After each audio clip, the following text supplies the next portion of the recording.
খেদমত করে না। লাস্ট মুহূর্তে বাপ মাকে যখন বুড়ে বৃদ্ধ হয়ে যায় তখন তারা বউ সন্তান নিয়ে থাকে, বাপ মাকে দেখে না। তো আমি মনে করব আপনারা এই দিন শিক্ষা গ্রহণ করে আপনাদের প্রত্যেকটি ছেলে সন্তানকে দিনই শিক্ষা দেন, হাফেজ বানান, আলেম বানান, দেখবেন যে সুখ শান্তি কামিয়াবি দুনিয়াতেই পাবেন। এই যে দেখেন প্রত্যেকটা মানুষ মাটিতে শুয়ে থাকে, এখানে বড়লোক আছে, গরিব আছে, সব ধরনের মানুষই আছে। কারোর মনে কোনো ভেদাভেদ,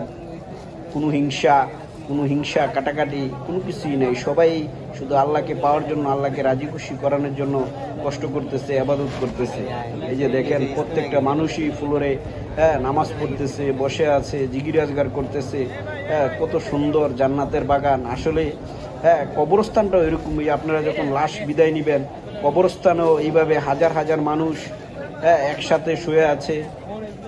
তো আমি মনে করব মুসলমান হিসাবে এই জিনিসটা আমার কাছে অনেক ভালো লাগে। তাই আমি তাবলিগে থাকি, নামাজ কালাম পড়ি, আল্লাহকে ডাকি, ইবাদত করি। আসলে এটাতেই শান্তি, দুনিয়া কামিয়াবি, সব কিছু ধোঁকা। দুনিয়াটা হয়েছে 2 দিনের। আজকে দেখেন এই 60-70 বছরের জন্য আপনি কত কিছু করেন, বাড়ি গাড়ি টাকা পয়সা, আসলে এগুলোর কোনো কিছুই আপনার সাথে যাবে না। যাবে এই যে আমল, নামাজ, রোজা, দান, খয়রাত।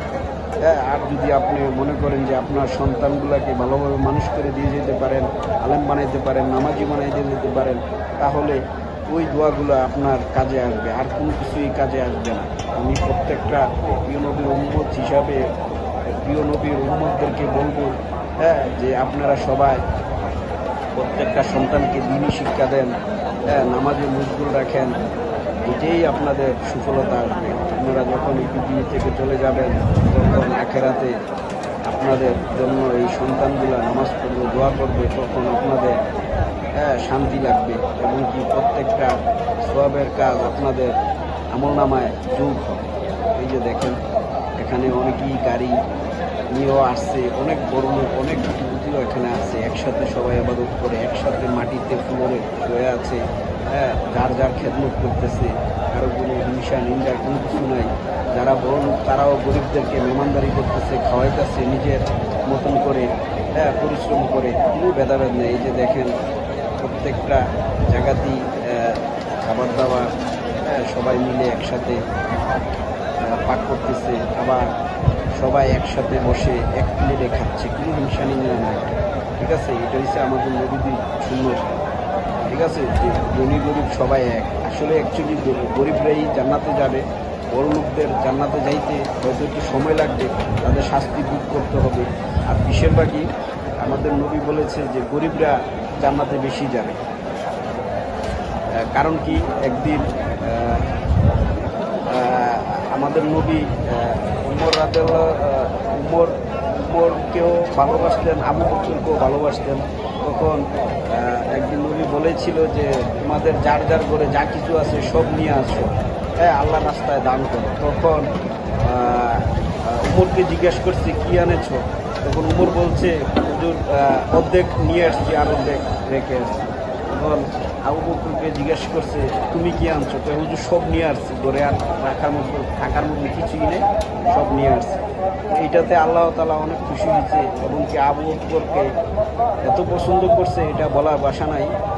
তো আমি মনে করব যে আপনারা এই যে দুনিয়াতে, এই পৃথিবীতে যা কিছু করেন সব কিছু আল্লাহর রাস্তায় করেন, দেখবেন যে আপনাদের ভিতরে অনেক সুখ শান্তি আসবে। আপনাদের ছেলে সন্তানগুলো দিনই শিক্ষা পাবে। এইটাই নবীজির সুন্নত তরিকা। এই যে দেখেন সবাই একসাথে পাক করতেছে, কত কষ্ট করতেছে এই রোদের ভিতরে, এই ঠান্ডার ভিতরে, কত কষ্ট করে পাক শাক করে।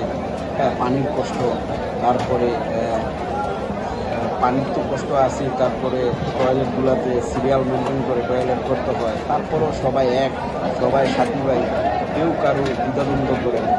ঠিক আছে, সিরিয়াল মেনটেন করে সবাই চলাফেরা করে নদীর তরিকা হিসেবে, প্রিয় নদীর উন্মত হিসাবে। এই যে দেখেন ময়দানটা কত সুন্দর, কিন্তু এই ময়দান নিয়েও অনেক ক্রিটিসাইজ করে, অনেক শয়তানি করে, মারামারি করে, হাঙ্গামা লাগায়, ভাগাভাগি করে। আসলে কিছু উম্মত নবীজি তো বলছে যে 72টা কাতার হবে, লাস্ট পর্যায়ে 72টা দল হবে। এই যে দেখেন, এই যে কত সুন্দর আলেমুল আমাদের সাথে থাকাটা, যে কত সুন্দর পরিবেশ। আলেমুল আমাদেরকে আমরা বিশ্বাস করতে হবে, কারণ আমরা কোরআন জানি না, বুঝি না। আলেমুল আমরা জানে, বুঝে, শিক্ষা দেয়, তো আমরা আলেমুল আমাদের সাথে আছি। আর কিছু রুচিপূর্ণ দল আছে, যেরকম সাতপন্থী, তারা মানুষ মারে, তারা কি তাবলিগ করে, তারা আমাদের দুইবারই মানুষ মারছে। দুইবারই আমি দেখেছি। আমি তো বেশি দিন হয় না, আমি কিছুদিন ধরে তাবলিগে জয়েন করেছি। এর আগে একবার শুনছি যে অনেক মানুষ মারছে, এবারও 4 জনকে তারা এই ময়দানে পিটাইয়া জখম করে করে মারছে। আর